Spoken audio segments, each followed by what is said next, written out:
Changement au Portugal, le tacle de Bielsa et Kane reconnaissant, c'est le flash foot du jour. Avant ça, en République démocratique du Congo, les médias célèbrent la performance contre le Portugal. Pour la radio Okapi, face à la sélection de Cristiano Ronaldo, habitué de cette compétition planétaire, ce match nul résonne pour une victoire pour les Léopards de Chancel Bemba. Il n'avait plus mis les pieds au mondial depuis 52 ans.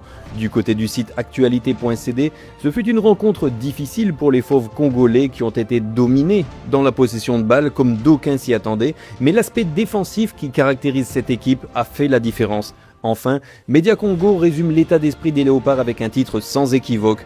Nous ne sommes pas venus seulement pour participer. Un message fort après ce nul arraché face au Portugal. Grâce à leur détermination, les Léopards ont signé une prestation remarquée au point de secouer le monde du football et de s'attirer les éloges bien au-delà des frontières congolaises. Du côté d'Arsenal, plusieurs joueurs sont sur le départ. Selon le média The Athletic, Leandro Trossard, 31 ans, est aujourd'hui le joueur offensif le plus susceptible de quitter les Gunners, notamment en raison d'un intérêt venu de Turquie. Le club londonien reste également ouvert à des discussions pour Gabriel Jesus, 29 ans, Christian Nørgaard et Fabio Vieira. La direction doit aussi statuer sur l'avenir d'Ethan Nwaneri. De son côté, Gabriel Martinelli reste surveillé, même s'il paraît moins proche d'un départ que Leandro Trossard. Sélection anglaise, Harry Kane salue le discours de Thomas Tuchel. Après une première période compliquée, les Anglais ont changé de visage au retour des vestiaires grâce, selon Harry Kane, à l'intervention du coach. Un match en 2 temps, en première mi-temps, on s'en est bien sorti, j'ai été vraiment déçu qu'on encaisse un but de cette manière.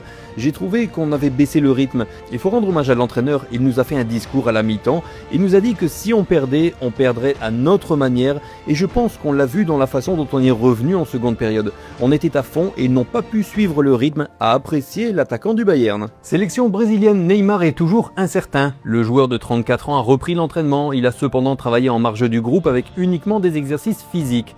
Le staff brésilien reste prudent après sa blessure au mollet contractée en fin de saison. D'après la presse locale, sa présence contre Haïti samedi paraît encore peu probable. La Seleção espère surtout récupérer son numéro 10 pour la suite de la compétition. Sélection uruguayenne, Bielsa répond aux critiques. Interrogé sur son attitude lors de la photo officielle de la FIFA, Marcelo Bielsa a refusé toute polémique. Le sélectionneur uruguayen ne comprend pas les commentaires suscités par des images où il apparaît tête baissée. Je n'ai aucune explication à donner, ils ont pris la photo ainsi, je ne suis pas mannequin. Il a également assuré n'avoir rien fait de mal, écartant toute idée d'un message adressé à la FIFA. Et sélection portugaise, Martinez déjà vers la sortie. L'histoire entre Roberto Martinez et le Portugal devrait s'achever après la Coupe du Monde. Selon Talksport, le sélectionneur de nationalité espagnole a choisi de ne pas prolonger son contrat qui arrive à échéance à la fin du mois de juillet. Cette décision aurait été prise quel que soit le parcours de son équipe durant le tournoi. Arrivé en 2023, l'ancien sélectionneur de la Belgique possède pourtant le meilleur pourcentage de victoires de l'histoire du Portugal et a remporté la Ligue des Nations 2025. Il tentera désormais d'offrir aux Portugais un premier titre mondial avant son départ. Merci d'avoir suivi Flash Foot, je vous retrouve demain pour d'autres nouvelles.